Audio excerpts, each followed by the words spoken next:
Ladies and gentlemen, 45th President of the United States, Donald J. Trump. Thank you very much. It's great honor to be with you. Hey. And I'll say a few words as I understand it, and then you're going to be asking me some killer questions, and I'd love to answer them. And Mr. President, just let me just say up front, Mr. President, you are here among friends. We are so deeply grateful and appreciative for all that you have done for this country and for the American-Israel relationship. As we have said many times before, Israel has never had a better friend in the White House than were you sitting in that Oval Office. So we thank you, Mr. President, very, very much. I want to thank you also, and it's an honor to be with you. I've been with you many times and speak with everybody at the Republican Jewish Coalition. I want to thank Matt Brooks and Norm Coleman very, very much, and also the members and staff and supporters of the RJC for their tireless work advancing our values and for their incredible devotion to the Jewish community and to the Republican Party. As you know, our country is in grave, grave trouble. It's in big problemville, I will tell you that. It's like we've never seen before, in my opinion, and trouble like we've never seen before. Joe Biden and the radical left Democrats have unleashed runaway inflation, imposed crushing tax hikes like it's been a long time. You know, we gave you the biggest tax cuts in the world, but they're trying to raise those taxes right through the roof, and also crippling regulations, locked down American energy, thrown open our borders, sparked a bloody wave of violent crime, and humiliated our country on the world stage like it has not been humiliated before. They're destroying our nation before our very eyes. They are destroying this nation. Breaking the radical Democrats' grip on Congress this month was vital. It was a great thing. But we've always known that 2022 was not the end, only the beginning of the battle to save our country. Now we have to take the fight straight to Joe Biden and his radical and incompetent administration, and it is grossly incompetent and very dangerous. We have to push back hard on every overreach and call out every single failure, of which there are so many. And then we have to take back the White House in 2024. That's imperative. With victory, we will end Joe Biden's inflation nightmare and rapidly rebuild the greatest economy in the history of the world. We will launch an all-out campaign to bring manufacturing out of China and back to America where it belongs. We will secure our southern border and stop illegal immigration once and for all. We will end Joe Biden's war on American energy. We'll become energy independent as we were just 2 years ago, and we will in fact become energy dominant. We'll restore America's strength and standing on the world stage. And finally, we will revitalize our alliance with our close friend and ally, the State of Israel. The alliance is not strong now, not even strong by a little bit. Under my administration, we fought for Israel and the Jewish community like no president in history. You both know that, and everybody in the room knows that. I was proud to be the greatest friend Israel has ever had in the White House. Working together with all of you, I kept my promises, officially recognized the eternal capital of Israel, and opened the American embassy in Jerusalem. I also recognized Israeli sovereignty over the Golan Heights, something that most people didn't even ask me to do because they thought it was impossible. 52 years they were working on that. I got it done in one day. I withdrew the United States from the corrupt, hypocritical UN Human Rights Council, which had allowed the most horrific human rights abusers to attack the United States and to attack Israel. I withdrew from the one-sided Iran nuclear deal and imposed the toughest ever sanctions on the Iranian regime. And I would never allow the State of Israel to be threatened with nuclear destruction like is happening right now. Working with our Israeli allies, we destroyed the ISIS territorial caliphate, 100% of it.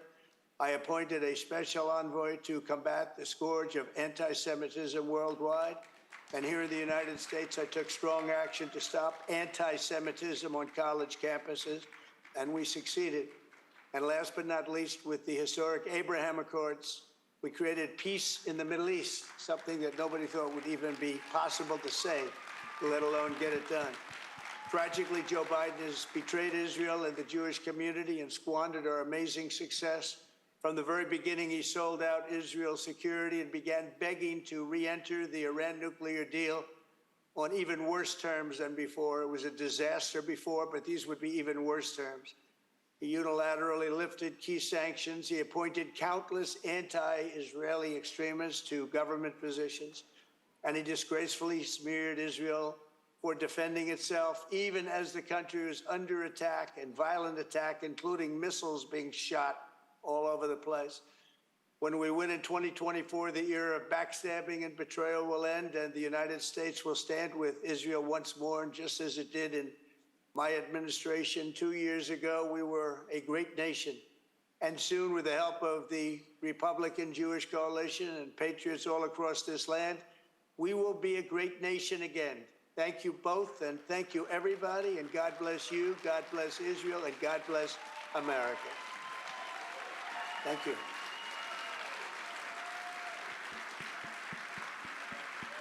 Mr. President, you're getting a standing ovation from the room right now. Thank you very much. It's great to hear. Great to hear. Great people. Thank you very much.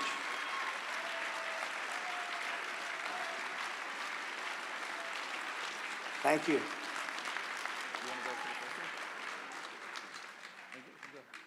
So, Mr. President, I was actually going to do a litany of all that you did for Israel, all that you did. Anti-Semitism, the scourge of anti-Semitism on college campuses has just been a horrible thing. You took real firm steps. You basically, we're going to cut off aid to schools that promote or tolerate this.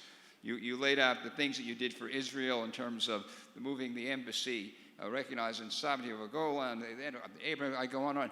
So talk to me about the future.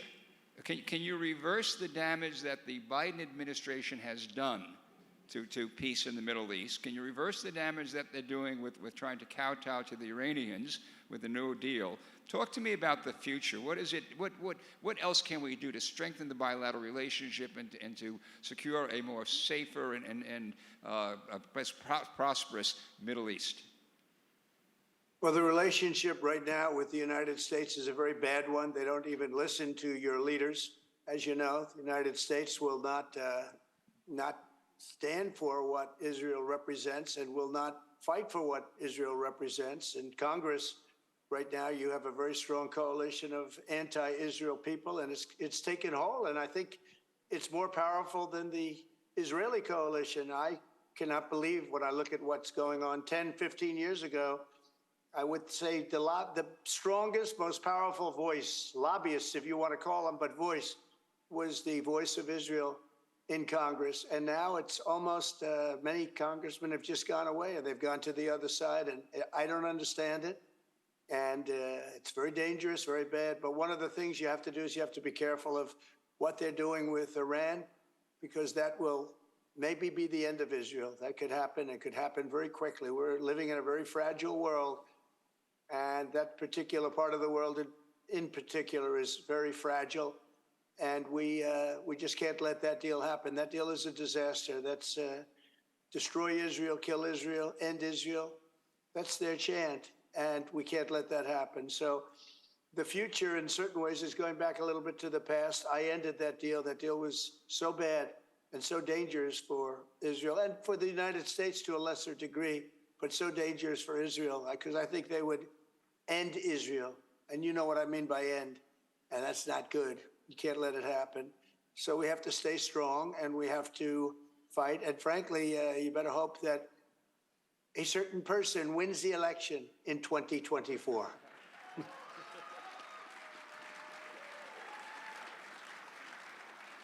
Mr. President, I wanted to pivot a little bit to current events as in happening in real time. I don't know if you've been following. Twitter is blowing up today. Elon Musk posted a poll that had over 13 million respondents so far asking whether or not you should be reinstated on Twitter. My question to you is, what do you think about Elon Musk buying Twitter? And if you are reinstated, will we see you back on Twitter again? Well, I like that he bought it. I've always liked him. I got along with him very well during my days as president, and I got to know him pretty well. But I do like him. I've always really, he's a character, and I tend to like characters, but he's smart. He did put up a poll, and I hear it's very overwhelming, very strong. But I have something called Trump. If you look, it's Trump-owned, but it's It's really fantastic. Truth Social. And Truth Social is through the roof. It's doing phenomenally well. The press hates to talk about it, but it's doing phenomenally well. I think engagement is much better than it is with Twitter. And it's taking care of voices that really want to be taken care of, and really smart voices, brilliant voices, voices that in many cases are both sides. But I can tell you there's a lot of voice for Israel, a lot of power for Israel in Truth Social. So Truth Social has been very, very powerful, very, very strong. And I'll be staying there. But I hear we're getting a big vote to also go back on Twitter. I don't see it because I don't see any reason for it. They have a lot of problems at Twitter. You see what's going on. It may make it, it may not make it, but the problems are incredible. The engagements are negative, and you have a lot of bots and you have a lot of fake accounts, which I think they should get on. But Truth Social has taken the place for a lot of people, and I don't see them going back onto Twitter. So I want to get back to the Abraham Accords because they were just such an incredible accomplishment. If you think about it, for 75 years, Israel would have 2 treaties, and then you get 4 in like 2 months. You put it all together. But again, 4. And you know, there had been discussion that there are others kind of lined up and getting ready to.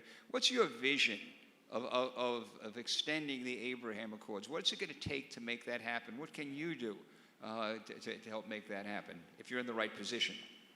Well, we had a very disgraceful election. We got many millions of votes more than we had in 2016, as you all know, and the result was a disgrace, in my opinion, an absolute sham and a disgrace.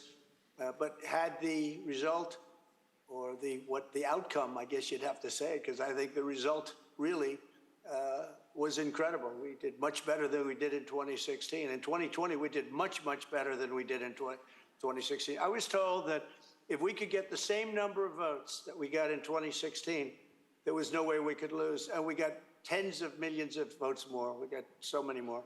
But that's the way it is. Had that been a good election, then we would have had many more countries than the 4. We had the 4, and they're great ones, and they're leaders too, as you know.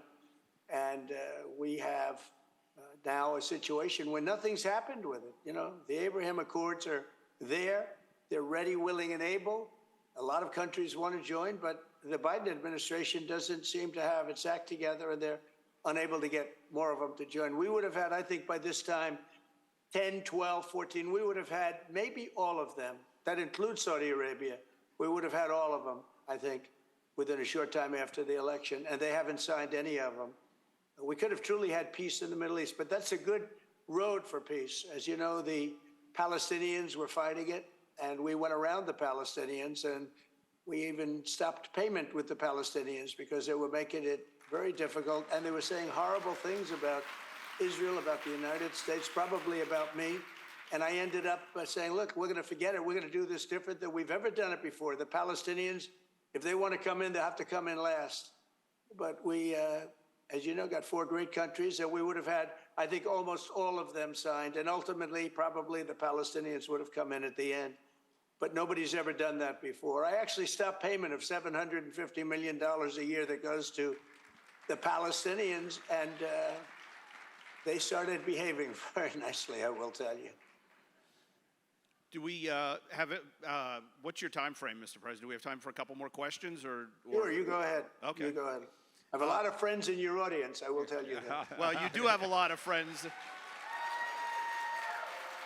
Which is one of the questions I have, because there's a lot of friends who are on our board: David Friedman, Jason Greenblatt. Obviously, we have a great relationship with Jared. Will they be involved in the campaign, and what role do you see them potentially having in a future second Trump administration? Well, I think so. I think that we will have them. I think we'll have a lot of new people. Some people want to go on with their life. You know, it's been a vicious group of people outside shooting at us, and every once in a while, people get tired. They want to go back to a normal life, and I understand that very much. But the 3 people you named did a tremendous job. But regardless of who it is, there'll be people that have that policy. There'll be people that have that whole view of Israel and of the Middle East and of the Abraham Accords. Everything will be very much as it was. 2 years ago, Israel was never in better shape with the United States, was never in better shape in many ways with the world. You saw what was happening with the Abraham Accords, where countries that were unthinkable were signing up and really becoming partners with Israel. Nobody ever thought this was possible. And those were four tough countries. And our first one, it's a warrior headed by a great, great warrior and highly respected all over the world, but certainly respected very much in the Middle East. And we got great countries, and the rest were just falling in place. I mean, they literally were falling in place. We were going to get them all signed up, every one of them, I think, right after the election.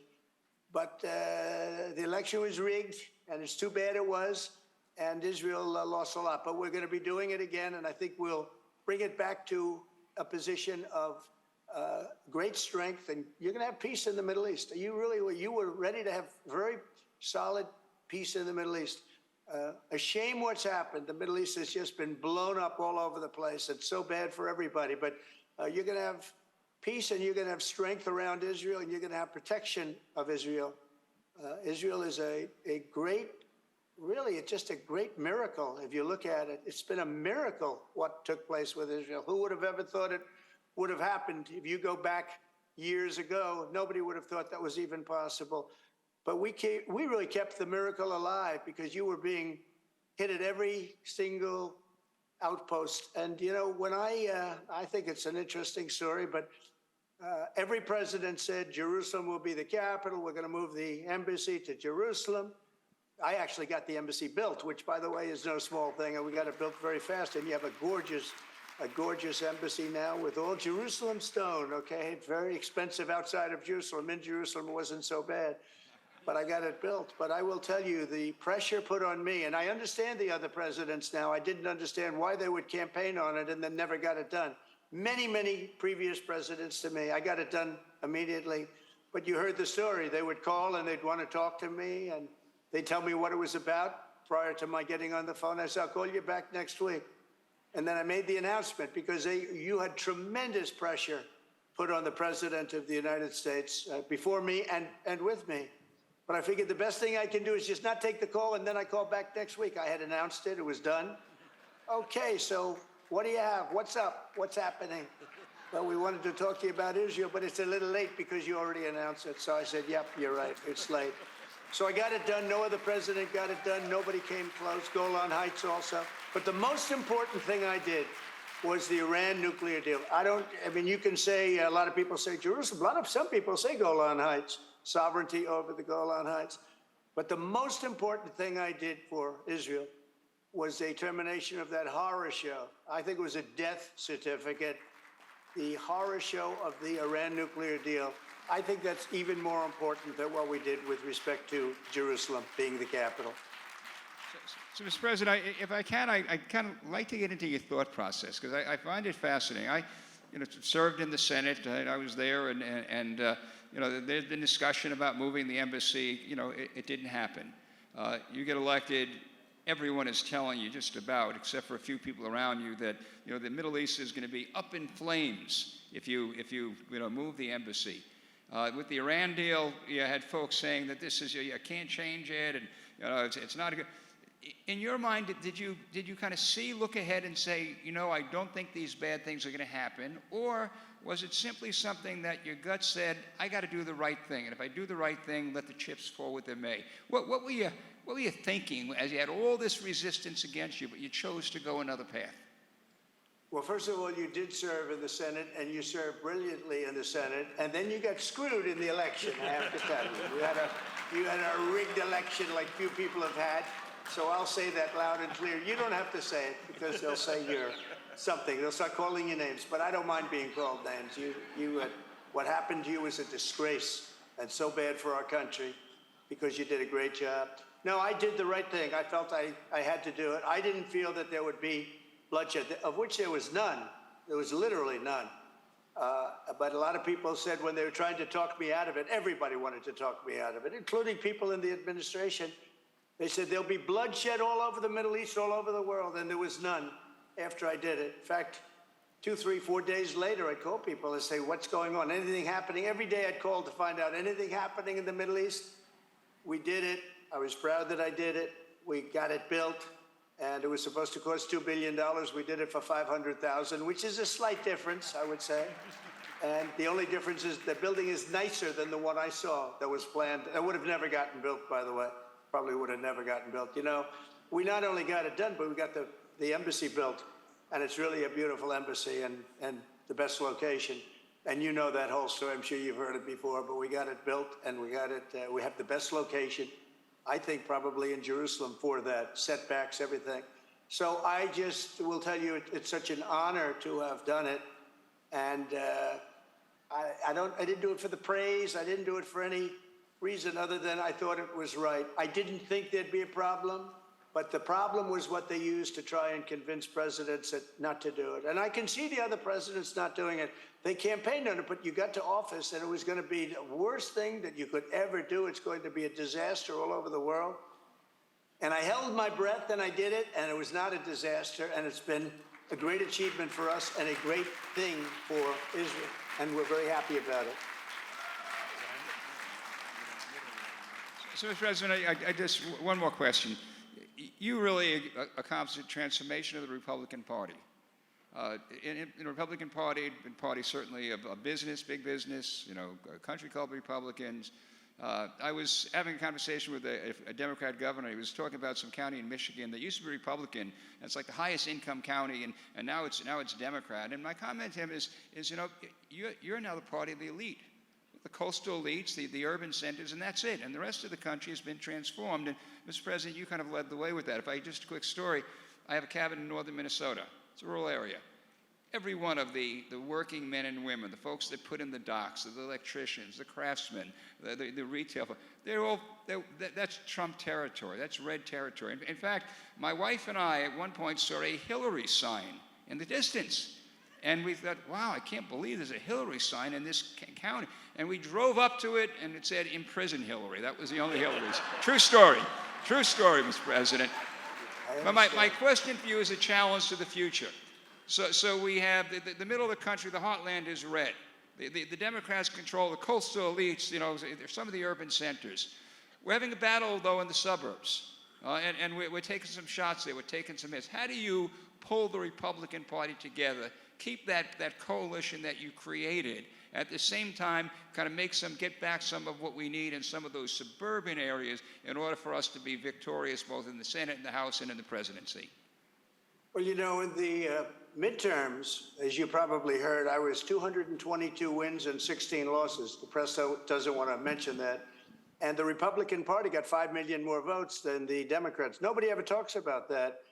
And we did actually very well, and we took over the House. It would have been nice to do more, but there was a specific reason why it was going to be tough. You know what that reason was. It was a tough issue, and it energized the other side, and people came out on the other side for a specific purpose. And it was unfortunate because in many ways it was such a great achievement, but there was a specific issue that made it more difficult, but it was the right thing. It was very much like what we talked about with respect to Jerusalem. It was the right thing to do, and you do the right thing. But I will say this, that the Republican Party is a much bigger, more powerful party than it was before I got there. It has much more influence, as an example, the House, but we have a lot of things coming up. We have in 2 years, great numbers for the Senate. We have, I think, unbelievable numbers for the White House. And I think the House will do very well. It's stages. We did a good job. We did a good job 2 years ago. You know, we were supposed to lose 36 seats, and we ended up winning 16. I made town hall calls. You call them town hall calls to large numbers of people, both for Senate races and for House races. And we did well last time. And this was, you know, far more than inching up. But now we have the House, and I think very soon, and next one we'll have the Senate, we'll have the House, and we're going to have the White House. So we'll be able to do some tremendous things, really tremendous things. But I just want to say it's an honor to have worked with so many friends who love Israel. They love Israel like nothing else, frankly. And Sheldon Adelson was in my office a lot. He loved that. He loved, with his incredible wife, by the way, Miriam, was in it. They were in the office so much. And what he talked about was Israel. That's all he wanted to talk about. He loves the United States, but he loved Israel, and he saw Israel under attack. And I think he probably had a great influence on me from the standpoint of explaining things and explaining how important it was. But I knew that before I spoke to Sheldon and Miriam, and I've always had it in my blood somehow. I grew up in Brooklyn and Queens, and I got along so well with the Jewish community. My father was a builder in Brooklyn and Queens primarily, almost, he loved to build, and his friends were almost exclusively Jewish. And I just grew up with a great fondness and a great feeling for Jewish people and for Israel. And I hope people in the United States share that, because some people in the United States, Jewish people, don't appreciate Israel the way they should. And I'll tell you who does appreciate Israel very much are the evangelicals, because the evangelicals are on your side. The evangelical Christians, they really are on your side. But I appreciate Israel, and it's an honor to have, I think, done far more for Israel than any other president. I don't think any other president even comes close, and that's a great honor for me. And I just want to thank you for your time, and this has been terrific to talk to both of you and to everybody else that's listening. Thank you very much. Mr. President, on behalf of the assembled here and all of our members across the country, thank you for all that you have done. Thank you for being with us and standing with us and for your leadership. And we are grateful for everything. Thank you, sir. Thank you very much. Thank you, everybody. Ladies and gentlemen, the 45th President of the United States.